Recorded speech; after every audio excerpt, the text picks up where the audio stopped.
عزیزان گرام وقار، شعبان المعظم کا مہینہ اور عنقریب وہ رات آنے والی ہے جس کو ہم شب برات کہتے ہیں، جس کے متعلق قرآن پاک میں بھی ذکر ہے۔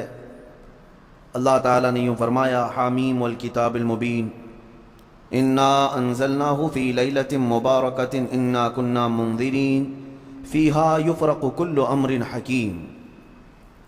بعض مفسرین نے فرمایا کہ اس آیت کا تعلق اس 15ویں شعبان کی رات سے ہے۔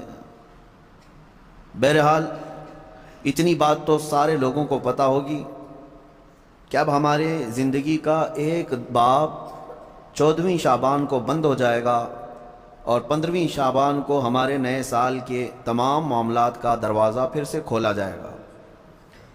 یعنی اس رات کو اللہ تعالیٰ فرشتوں پر تمام معاملات کا حکم نازل فرماتا ہے کہ فلاں بندے کے ساتھ سال بھر میں کیا کیا ہونا ہے۔ اس سے پہلے کہ نئے سال میں ہمارے لیے کیا کیا ہونا ہے، یہاں تک کہ یہ تک حکم آ جاتا ہے کہ کتنے لوگ پیدا ہوں گے اور کتنے لوگ دنیا سے جانے والے ہیں۔ کئی لوگوں کے متعلق حدیث پاک میں ہے اس رات ان کا فیصلہ ہو چکا ہوگا کہ اب یہ دنیا سے جانے والا ہے، لیکن وہ بندہ اپنی شادی کی تیاریوں میں مصروف ہوگا۔ کسی کے موت کا پروانہ جاری ہو چکا ہے لیکن وہ اپنے گھر بنانے میں مصروف ہوگا، وہ اپنے کاروبار کے ترقیاتی کاموں میں مصروف ہوگا، اسے اندازہ تک نہیں ہوگا کہ اس کا فرمان نکل چکا ہے۔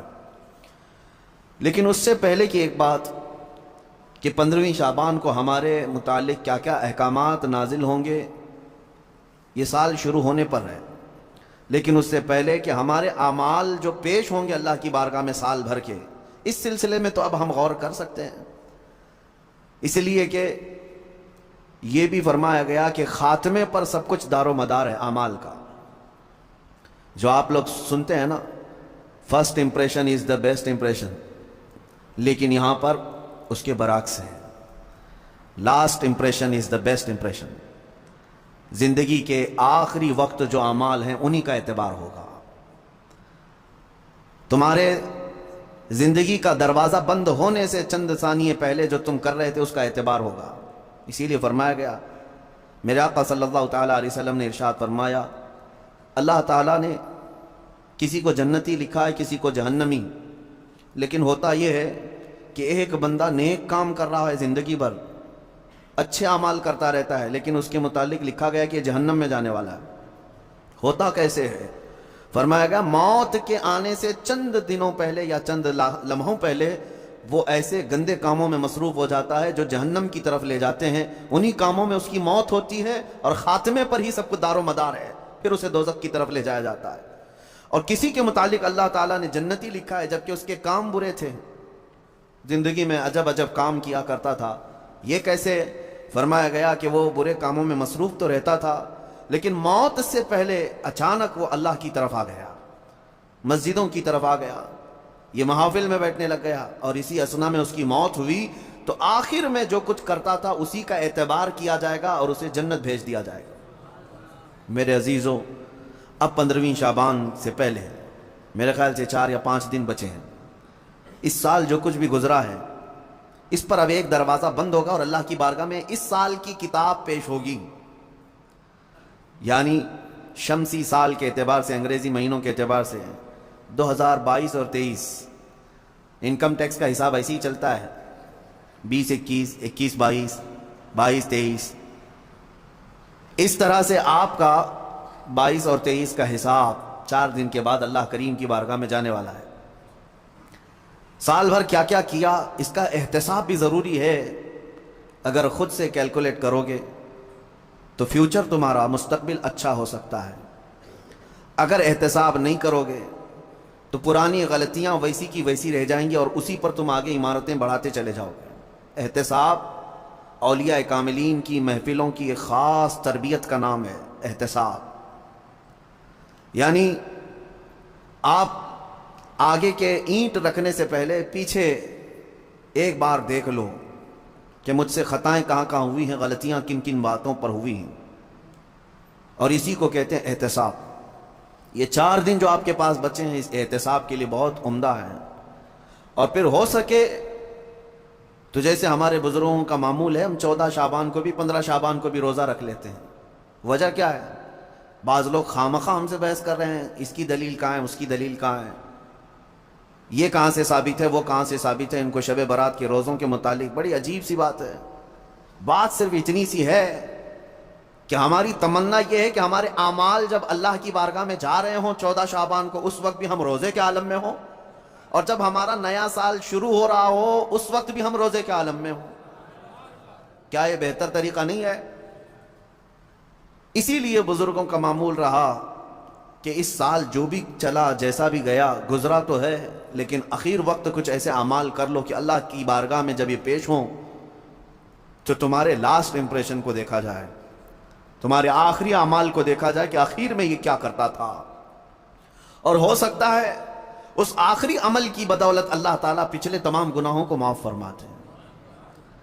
آج چونکہ یہ جو محفل ذکر ہے رمضان سے پہلے کی شاید یا اب آخری ہے، میں سفر پر روانہ ہو رہا ہوں، اس میں اگلی 2 محفلیں ہماری نہیں آ پائیں گی، رمضان المبارک سے پھر انشاءاللہ ہوگی، لیکن آج میرے آنے کی خاص ایک وجہ یہی تھی، جبکہ میں مسلسل سفر میں ہوں، اسی وجہ سے میں آج یہاں پر آیا کہ میں خود اپنے لیے بھی اور سب کے لیے بھی 15ویں شعبان سے پہلے ایک ایسی محفل کریں کہ جو ہمارے اس گزرے ہوئے سال کے اوپر ایک ایسی مہر لگ جائے کہ اللہ اس محفل کی برکت سے ہمارے پچھلے گناہ معاف فرمائے۔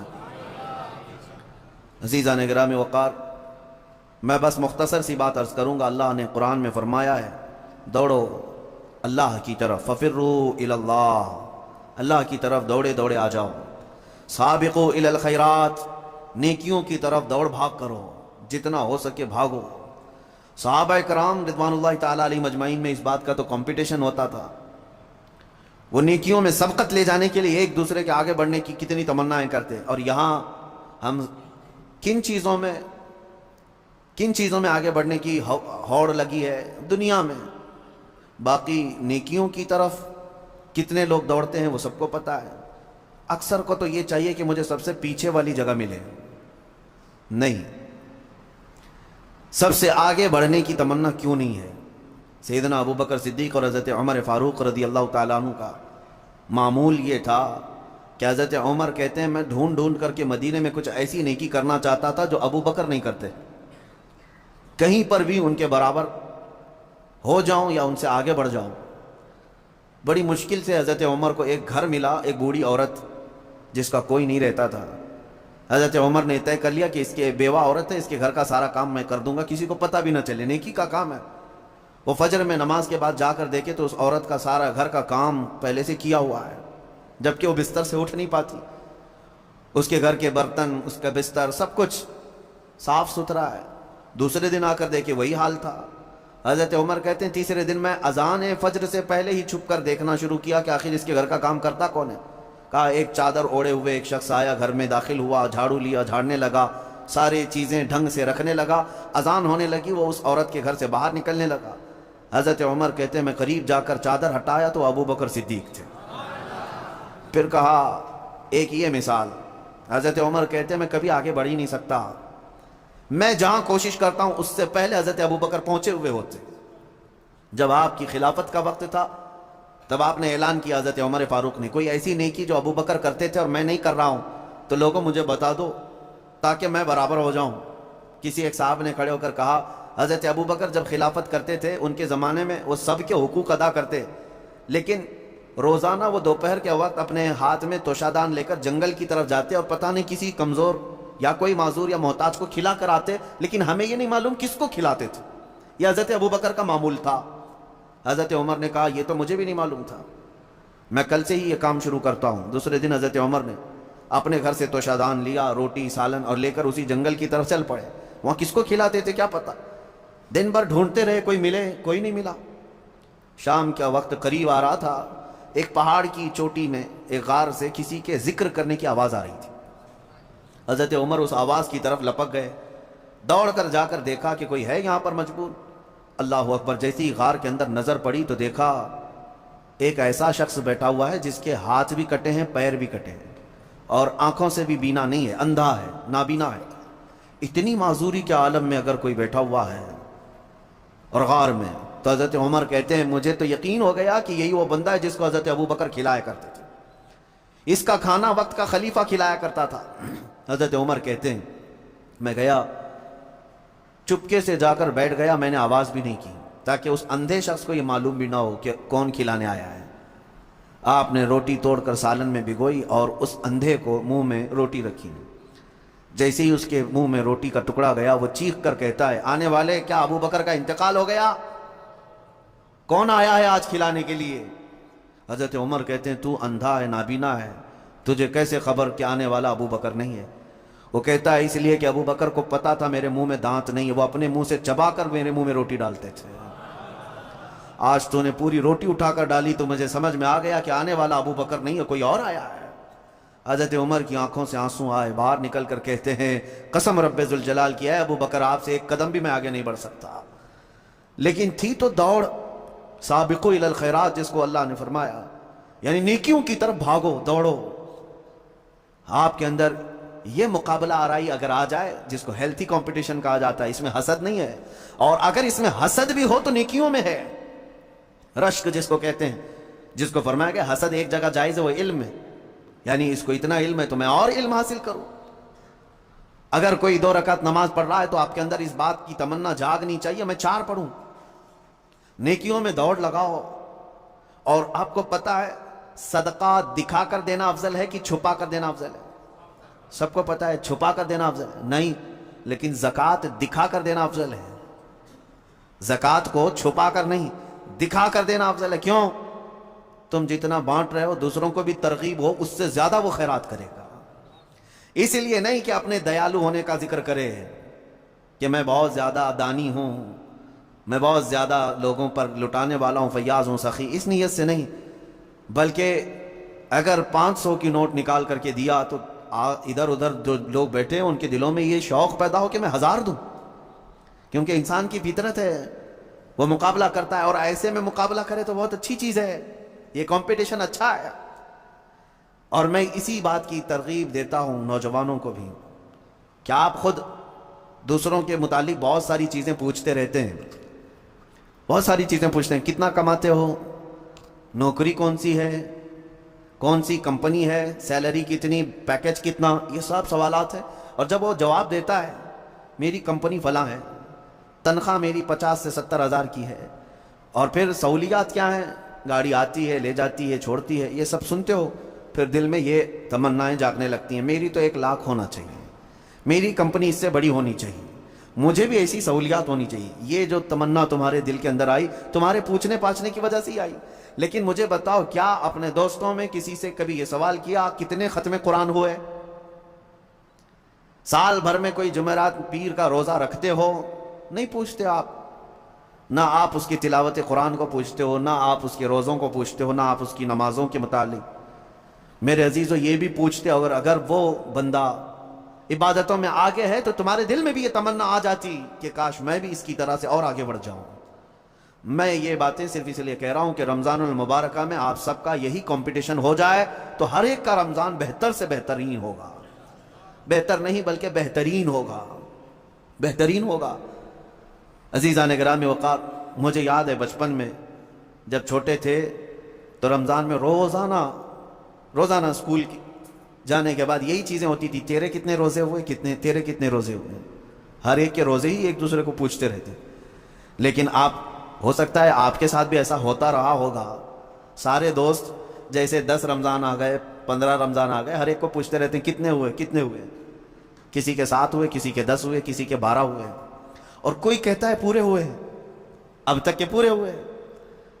ہم بھی اس وقت سنتے تھے, ایک دوسرے سے بات کرتے تھے, لیکن اس وقت ایک دوڑ رہتی, اور گھر میں آ کر جھگڑا بھی کرتے, فلاں کے تو 10 ہو گئے, مجھے سحری میں ضرور اٹھانا, نہیں تو میں اس کے پیچھے پڑ جاؤں گا, میں اس کا پیچھے ہو جاؤں گا. تو یہ دوڑ کہاں سے آئی؟ یا آپسی ماحول سے ہی آئی. یہی انوائرمنٹ ہم چاہتے ہیں کہ نیکیوں میں سبقت لے جانے کا انوائرمنٹ ہو جائے, ماحول ایسا ہو, دوڑ لگے. صرف رمضان میں نہیں, تلاوت قرآن میں بھی.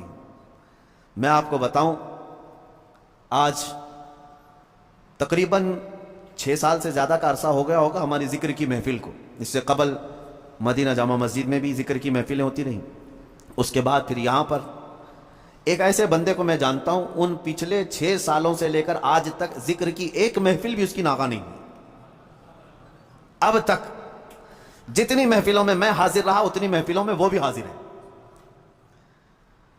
یہ اس لیے میں عرض کر رہا ہوں کہ لوگ اپنے اپنے ریکارڈ بنانا چاہتے ہیں، کاش ان معاملات میں بھی کوئی ریکارڈ مینٹین کرے کہ میری یہ چیز مس نہیں ہونی چاہیے، میری یہ چیز برابر ہونی چاہیے، تو اس میں آپ کو اس قدر بلندیاں ہوں گی۔ جو صحابہ کا ماحول تھا وہ قائم ہو جائے گا۔ صحابہ کے درمیان یہی ماحول تھا۔ حدیث پاک میں ملتا ہے صحابہ کرام مسجد نبوی میں جمعہ کی نماز کے لیے جو آتے، پہلی صف کا ثواب ہے نا، حضور پاک صلی اللہ تعالیٰ علیہ وسلم نے صرف ایک بار یہ ارشاد فرمایا کہ اگر میں تمہیں بتا دوں کہ پہلی صف میں نماز پڑھنے کا ثواب کیا ہے، تو اس پہلی صف میں آنے کے لیے تم سب آپس میں تلوار بازیاں کرنے لگ جاؤ گے، جنگ ہو جائے گی تمہارے درمیان۔ تو حضور پاک صلی اللہ علیہ وسلم نے اتنا فرمایا تھا، لیکن تلواریں تو نہیں نکلتی تھی صحابہ کی۔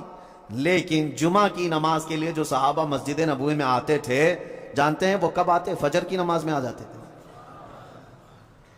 جو فجر کی نماز میں حاضر ہوا اسے جمعہ کی نماز پہلی صف میں ملی۔ تو یہ دوڑ تھی۔ اور اس کے علاوہ صحابہ کا معمول یہ تھا کہ وہ کسی چیز میں پیچھے نہیں رہنا چاہتے تھے۔ وہ نبی پاک صلی اللہ تعالیٰ علیہ وسلم کی محفلوں کو کاؤنٹ کرتے ہیں، کس نے کتنی محفل اٹینڈ کیا ہے، اس میں اس کی فضیلت بھی تھی۔ حضور پاک صلی اللہ تعالیٰ علیہ وسلم کے ساتھ کتنے کتنے سفر کیے، کس نے کتنے جنگوں میں شرکت کی، اسی اعتبار سے ان کے مقامات ہیں۔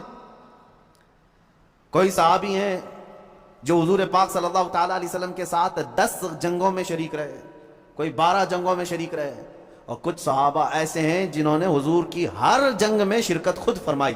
جتنے غزوات میں حضور تھے اتنے غزوات میں وہ بھی تھے۔ صحابہ ان کو اتنی قدر کی نگاہ سے دیکھتے اور کہتے ان کے مقام کو تو کوئی پہنچ ہی نہیں سکتا۔ یہ ماحول ہو، ایک دوسرے پر سبقت لے جانا نیکیوں میں، یا بے حیائیوں کا دورہ ہے۔ یہاں پر اکثر نوجوان یہ چاہتے ہیں کہ وہ آدھا بے حیا ہے تو میں پورا بے حیا بن جاؤں۔ نعوذ باللہ۔ دنیاوی اعتبار سے میں کمپٹیشن کرو گے، مقابلہ آرائی کرو گے تو ذلت کی طرف جاؤ گے، بہت زیادہ عمیق غار میں گر جاؤ گے۔ جانتے ہو آج کسی دکھاوے کے چکر میں، ریاکاری کے چکر میں پورا معاشرہ تباہ ہو رہا ہے، پورا معاشرہ برباد ہو رہا ہے۔ لوگوں کو دکھانے کے لیے کتنے کام ہو رہے ہیں آج جاؤ ہماری شادیوں کے محلات دیکھ لو، پارٹیاں دیکھ لو، تمہارے برتھ ڈے کی پارٹیاں دیکھ لو، یہ سب ایک دوسرے کو دیکھ کر اپنی بڑھوتری بیان کرنا اور اپنی بڑائی ظاہر کرنے کا یہ ایک ہی مقصد رہ جاتا ہے۔ سب کا حال یہی ہے، اس میں دوڑ کیوں لگا رہے ہو؟ تم جتنا بھی دوڑو گے دنیا میں کسی سے پیچھے ہی رہو گے، کتنا کر لو گے۔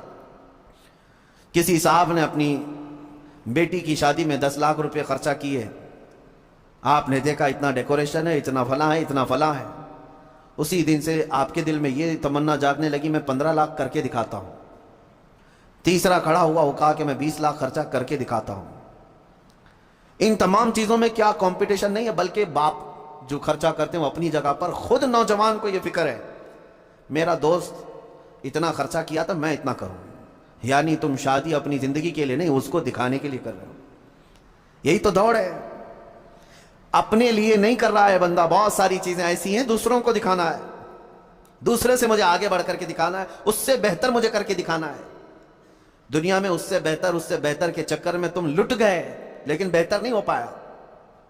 کبھی آپ نے یہ سوچا کہ میرے اتنے اخراجات ہو گئے، اتنا میں نے لوگوں کو دکھانے کے لیے پتہ نہیں کیا کیا کھانے بنائے اور سب کھائے اور گٹر میں پھینک کر چلے گئے۔ کوئی ایک بندہ ایسا ہے جو زلزلہ متاثرین اور دیگر فساد متاثرین جن کے گھر بار تک نہیں ہے، ایک بندہ ایسا ہے جو روزانہ 10 فقیروں کو کھانا کھلاتا ہے، کوئی 100 مسکینوں کو کھانا کھلا کر آتا ہے۔ تمنا تو یہ ہونی چاہیے تھی کہ وہ 10 کو کھلا رہا ہے آج، تو میں کیوں 50 کو نہ کھلاؤں۔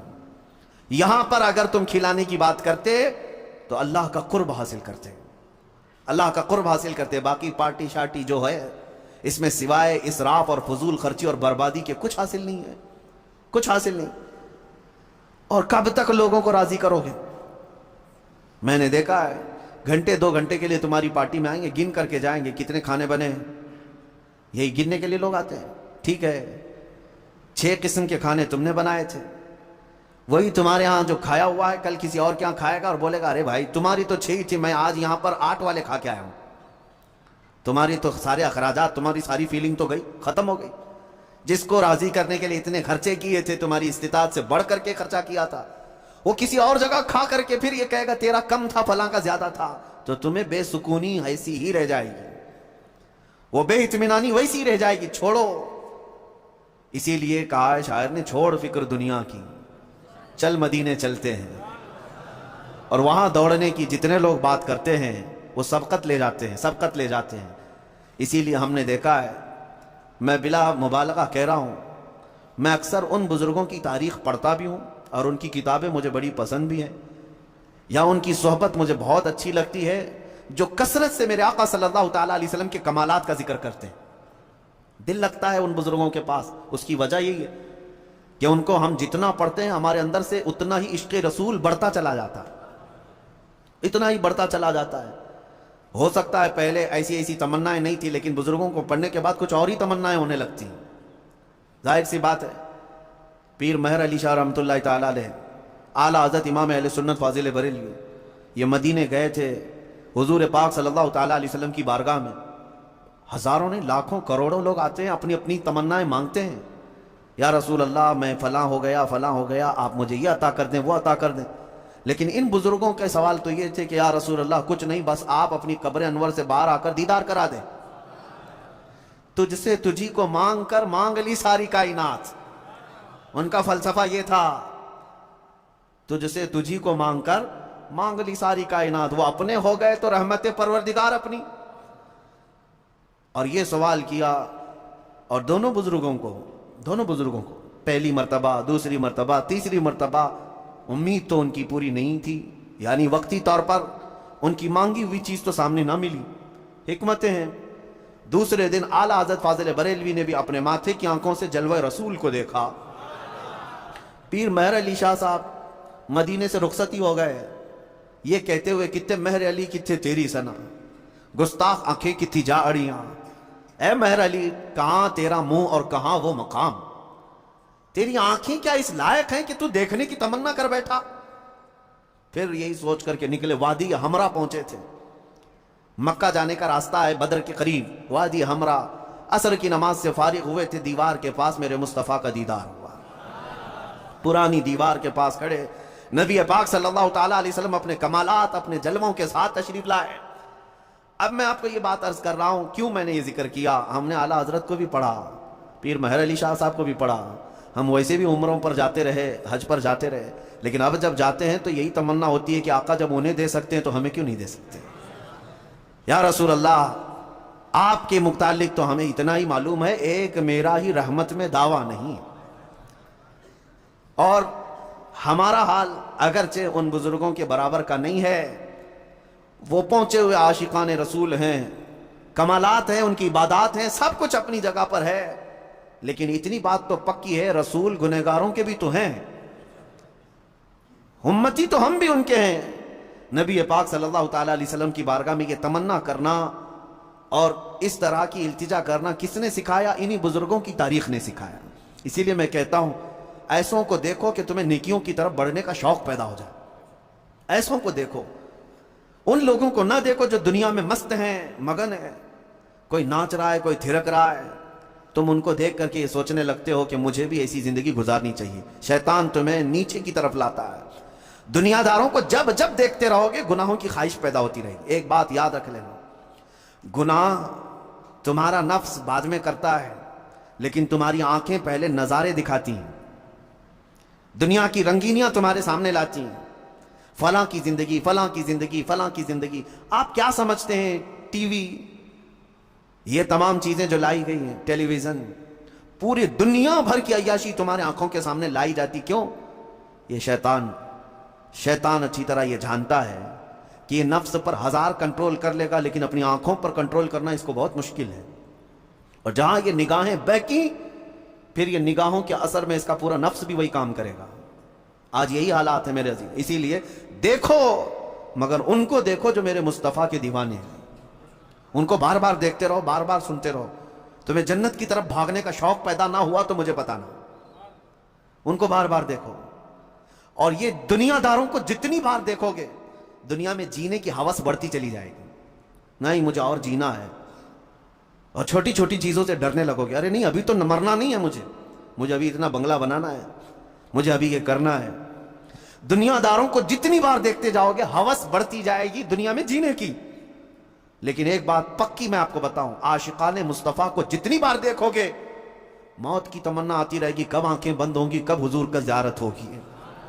وہاں مرنے کا ڈر ہی ختم ہو جاتا ہے, موت کا خوف ہی نکل جاتا ہے. اسی لیے میرے عزیزوں, یہ فیصلہ تمہارے ہاتھ میں ہے کہ آپ بچے ہوئے جو زندگی کے دن ہیں کس طرف دوڑتے ہو. ایک بات میں آپ کو بتا دوں, ایک دانشور کی بات مجھے بڑی اچھی لگی تھی. انہوں نے بہت پیارے انداز میں کہا ہے کہ یہ دنیا میں جتنے بورڈ لگے ہوئے ہیں, روڈ پر سائن بورڈ ہوتے ہیں, کہاں پونا کا 140 کلومیٹر, بنگلور کا بورڈ ہے, دلی کا بھی ہوگا, احمد آباد کا بھی ہوگا. ان دانشوروں نے کہا یہ تو سب یوں ہی لگے, سارے راستے قبرستان ہی جاتے ہیں. کوئی راستہ کسی شہر نہیں جاتا, تھوڑی دیر کے لیے جاتا ہے, لیکن سارے راستے جس راستے پہ بھی چلو پہنچو گے قبرستان. جانا وہیں ہے سب. یہ حقیقت ہے یا نہیں؟ کسی بھی راستے پر جاؤ لیکن آخری منزل تمہاری کہاں ہے؟ وہ قبرستان ہے. جب وہاں جانا طے ہے میرے عزیزوں, کب تک ہم اپنے اس نفس کی غلامی میں رہیں؟ نکل آؤ. کچھ گناہ ایسے ہیں جو ایسے داغ چھوڑ جاتے ہیں, ایسے زخم دے جاتے ہیں کہ مرنے کے وقت وہ درد اور وہ ٹیسیں اٹھنے لگ جائیں گی. اسی لیے یہ محفلیں بار بار ہم منعقد کرتے ہیں کہ نبی پاک صلی اللہ تعالیٰ علیہ وسلم کی سنت مبارکہ ہے کہ انسان کی فطرت میں نفس کا غلبہ آتا ہے تو یہ دنیا کی طرف چلا جاتا ہے, اور اس کو ایک بار نصیحت کرو تو پھر یہ دنیا سے باز آ جاتا ہے. تمہارے لیے علاج یہی ہے, ہمارے لیے علاج یہی ہے. یہ میں نہیں کہتا کہ آج ایک بار کوئی مرید ہو گیا تو اب 70 سال بھی وہ باہر بھٹکتا رہے, کچھ نہیں ہونے والا ہے. نہیں ہوگا. بڑے بڑوں کا تقوی بھسم ہو جاتا ہے اس دنیا میں, ماں و شما کسی کام کے نہیں, ہماری تو کوئی اعتبار ہی نہیں. بڑے بڑے متقی اور پرہیزگار جب ٹچ میں نہیں رہتے ان دینی محافل کے یا اللہ کے ذکر کی طرف, تو شیطان ان کے اعمال کھا جاتا ہے, برباد کر دیتا ہے. جتنی دور جاؤ گے اتنی دور دین سے بھی ہوتے رہ جاؤ گے. اور ایک بات میں آپ کو بتا دوں, بکریاں اسی وقت محفوظ ہیں جب وہ جھنڈ میں ہیں, جب وہ اپنی جماعت میں ہیں. اور جب اکا دکا بکری ادھر ادھر بھاگنے لگتی ہے تو ان تنہا بکریوں کا ہی شیر شکار کر لے جاتا ہے. درندے ان تنہا بکریوں کو ہی کھا جاتے ہیں. جھنڈ میں رہی ہوئی بکریاں بچ جاتی ہیں بھیڑ میں. اسی لیے میرے آقا صلی اللہ تعالیٰ علیہ وسلم نے بھی تلقین فرمائی اور تاکید فرمائی, علیکم بالجماعہ, تم کو جماعت کے ساتھ رہنا ہے. بار بار تمہیں نمازیں جماعت کے ساتھ پڑھنے کے لیے گھروں سے بلایا کیوں جا رہا ہے؟ کہ دل کے اندر دنیا کا میل زیادہ نہ بیٹھنے پائے. آؤ جھکو اللہ کی بارگاہ میں, میل نکلتا رہے. بار بار اس جماعت میں, اس بھیڑ میں کیوں بٹھایا جاتا ہے؟ کہ دل تمہارا اللہ کی طرف لگا رہے گا, اللہ کی طرف لگا رہے گا. ورنہ یہ کتنی بڑی بات ہے, آپ کیلکولیٹ کر لینا. میں ایک بات بتا رہا ہوں, امپورٹنسی بتا رہا ہوں اس جملے کی. اس دنیا کا حال ایسا ہے کہ نبی پاک صلی اللہ تعالیٰ علیہ وسلم کون ہے سب کو پتا ہے. سید الانبیاء, معصوم عن الخطا, سید الرسل, امام الاولین امام الآخرین, مالک جنت, مالک رقاب امم, ہم سب کی جانوں کے مالک. لیکن اس رسول, کیا آپ سب کو یہ تسلیم ہے کہ نہیں حضور کے ہاتھ میں سارے خزانوں کی کنجی ہے؟ نبی پاک صلی اللہ تعالیٰ علیہ وسلم جنتی دروازوں کے مالک ہیں. اس کے باوجود رسول اللہ دعا یہ کرتے تھے کہ اے اللہ تم مجھے میرے نفس کو میرے حوالے 1 منٹ کے لیے بھی مت دینا, ہمیشہ اپنی حفاظت میں رکھ. رسول جب یہ دعا کرتے ہیں کہ میرے نفس کو میرے حوالے, پلک جھپکنے کے برابر جو وقت ہوتا ہے حضور فرماتے ہیں لا تکلنی الی نفسی طرفت عین یا اللہ, اے اللہ پلک جھپکنے کے برابر کا جو وقت ہوتا ہے اتنے وقت کے لیے بھی میرے نفس کو میرے حوالے مت کرنا, اے اللہ تو ہمیشہ اپنی حفاظت میں رکھ. اب اس سے آپ امپورٹنسی سمجھو, اندازہ کرو کہ جو سید الاولین والآخرین یہ کہتے ہوں کہ 1 منٹ کے لیے بھی مجھے دنیا کے حوالے نہ کر, تو پھر ہمارا اور آپ کا حال کیا ہونا چاہیے؟ اگر ہم چند دنوں کے لیے دنیا کے حوالے ہو گئے تو ہمارے اوپر کیا کیا ہتھ کنڈے نہیں آئیں گے, کیا کیا بربادیاں نہیں آئیں گی. یہ تو غنیمت ہے میرے عزیزوں. ہم ہفتے میں ایک مرتبہ محفل ذکر کر رہے ہیں. ہونا تو یہ چاہیے کہ جتنی مسجدیں ہیں سب کے دروازے کھلے, اور جس طرح جمعہ میں لوگ کثرت سے حاضر ہوتے ہیں, محفل ذکر میں بھی حاضر ہو کر اپنے دلوں کے زنگ کو دور کیا کریں. ورنہ یہ دنیا بہت سخت ترین ہے. ہم نے دیکھا ہے, یوں ہی بریلی کے امام نے نہیں کہا تھا شہد دکھائے زہر پلائے, قاتل ڈائن شوہر کش. قاتل ڈائن شوہر کش 3 لفظ ہیں دنیا کے لیے. اعلیٰ حضرت نے فرمایا قاتل ہے یہ, ڈائن ہے یہ, شوہر کش ہے. یہ تینوں سب سے بری حرکتوں والی عورت کے نام ہیں. قاتل تو آپ کو پتہ ہے کلر, قتل کرنے والا. دنیا قتل کر دیتی ہے, مرتا تو ہر کوئی ہے نا یہاں پہ. اس سے جتنے لوگ محبت کرتے ہیں سب مرتے ہیں, اور اسی کے اندر مرتے ہیں. اوپر جا کے ادھر ادھر جا کے نہیں مرتے, اسی دنیا میں مرتے ہیں. اور کتنے تو ایسے ہیں وہ اپنی کمائی ہوئی رقم پہ ہی مرتے ہیں, اپنے بنائے ہوئے مکان میں ہی مرتے ہیں. مرنا اسی دنیا میں. اس سے محبت کرنے والے مرتے تو سب ہیں. اعلیٰ حضرت فرماتے ہیں ہونا تو یہ چاہیے, میں آپ سے محبت کر رہا ہوں, آپ مجھ سے محبت کر رہے ہیں, تو محبوب و محب میں ایک بڑا گہرا تعلق ہوتا ہے. بڑا گہرا تعلق ہوتا ہے. ہوتا کیا ہے, آپ اگر میرے محبوب ہیں تو محبوب کبھی اپنے چاہنے والے پر وار تو دور کی بات ہے, ہوا بھی آنے نہیں دیتا. سچی محبت تو یہ ہے.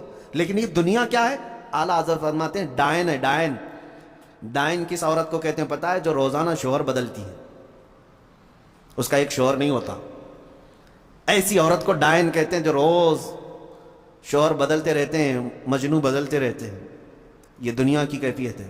وہ کیسے, وہ کیسے آپ کو میں بتاتا ہوں. آج جس گھر میں آپ ہیں آپ کے نام کا ہوگا, یا ہو سکتا ہے آپ کے ابا کے نام کا ہوگا, لیکن ذرا پہلے پوچھنا کہ اس سے پہلے کس کے نام پہ تھا. بتائیں گے کوئی اور تھا. اس سے پہلے چاہے وہ نئی بلڈنگ ہی بنی ہوئی ہو, لیکن جگہ تو کسی کی ہوگی. اس سے پہلے آپ جاتے جائیں گے. یہ دنیا ٹرانسفر ہوتی جا رہی ہے, ہر ایک کے ہاتھ میں الگ الگ. ابھی ایک نوٹ آپ اپنی جیب سے نکالو, 100 روپے, کتنے دن اس کو سنبھال کے رکھو گے؟ یہ تمہارے ہاتھ سے دوسرے کے ہاتھ میں جاتی ہے, دوسرے کے ہاتھ سے تیسرے کے ہاتھ میں جاتی ہے. یہی دنیا ہے نا. اور یہ اس سے جتنے پیار کر رہے ہیں سب کے ہاتھوں میں جا رہی ہے. اسی کو ڈائن کہا گیا, روز شوہر بدلتی ہے. اس سے جو بھی محبت کرتا ہے ان سب کے ہاتھوں میں جاتی تو ہے, لیکن رکتی کسی کے پاس نہیں, سب سے نکلتی رہتی ہے. اور پھر ہوتا کیا ہے, اعلیٰ حضرت نے ایک اور اس کو لفظ دیا ہے, شوہر کش. شوہر کش کا مطلب ہوتا ہے وہ عورت جو اپنے ہی مرد کو, اپنے ہی شوہر کو قتل کرتی, مار ڈالتی ہے. دنیا ویسی عورت ہے. جو اس سے محبت کرتا رہا وہ اسی کی محبت میں ہی دنیا میں چلا گیا, مر گیا. اسی لیے نتیجہ کیا ہے, کرنا کیا چاہیے جب یہ ڈائن ہے اور یہ شوہر کش ہے؟ تو اعلیٰ حضرت کا میسج سنو, اس مردار پہ کیا للچائے دنیا دیکھی بھالی. اس مردار پہ کیا للچائے دنیا دیکھی بھالی.